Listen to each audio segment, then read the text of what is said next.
عن عبداللہ ابن مسعود عن النبی صلی اللہ علیہ وسلم قال لیس منا من ضرب الخدود وشق الجیوب ودعا بدعوی الجاہلیہ۔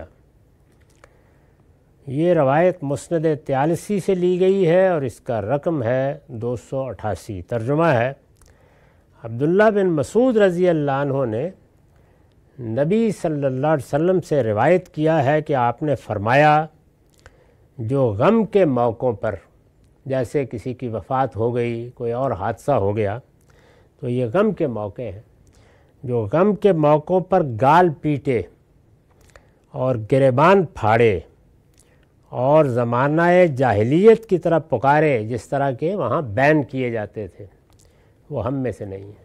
تو اس سے بھی رسول اللہ صلی اللہ علیہ وسلم نے سختی کے ساتھ روک دیا ہے۔ یہ کسی مسلمان کا کام نہیں ہے۔ رونا ہے، آنسو بہہ نکلے ہیں، اس کے بارے میں تو یہاں تک فرمایا کہ یہ انسان کے اندر جو اللہ نے محبت اور رحمت رکھی ہے اس کا اظہار ہے، آنسو بہہ نکلے ہیں۔ لیکن یہ چیزیں کہ آدمی گال پیٹنے لگ جائے اور رضا فضا کرنے لگ جائے اور خاص طرح کے بین کرنے لگ جائے، یا اور کوئی اس طرح کا طریقہ اختیار کرے جو شائستگی، تہذیب اور انسان کے وقار کے بھی خلاف ہے، اور صاف معلوم ہو رہا ہوتا ہے جب آدمی اس طرح پیٹنے لگ جاتا ہے یا جس طرح کی جزا فضا کرتا ہے یا اس طرح کے نعرے لگانا شروع کر دیتا ہے، تو اس کا مطلب کیا ہے؟ اس کا مطلب یہ ہے کہ وہ اللہ کے فیصلے کے خلاف احتجاج کر رہا ہے۔ تو غم ایک بالکل اور چیز ہے، اور غم کا فطری اظہار وہ دو کلموں کی صورت میں بھی ہو جاتا ہے، اظہار غم کے شائستہ طریقوں سے بھی ہو جاتا ہے، بہتے آنسوؤں سے بھی ہو جاتا ہے۔ وہ سب چیزیں مطلوب ہیں، جائز ہیں، ہونی چاہیے، انسان کی رحمت، رافت اور محبت پر دلالت کرتی ہیں، لیکن یہ نہیں ہونا چاہیے۔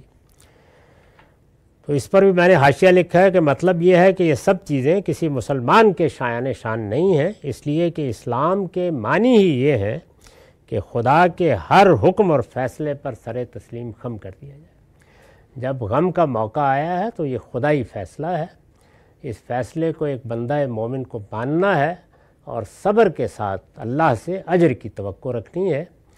اس موقع پر اظہار غم کے وہ اسالیب بالکل جائز ہیں جو انسان کی فطرت کا تقاضا ہیں، لیکن جن سے یہ ظاہر ہو رہا ہو کہ آدمی جزا فضا کر رہا ہے اور دشنام پر آ گیا ہے اور گریبان پھاڑنے لگ گیا ہے، تو یہ بالکل جائز نہیں ہے۔ مسلمانوں کو یہ کام نہیں کرنا چاہیے۔ آگے اس میں خاص طور پر خواتین عرب میں جو طریقے اختیار کرتی تھیں وہ بھی زیر بحث آئیں گے۔ وآخر دعوانا الحمدللہ رب العالمین۔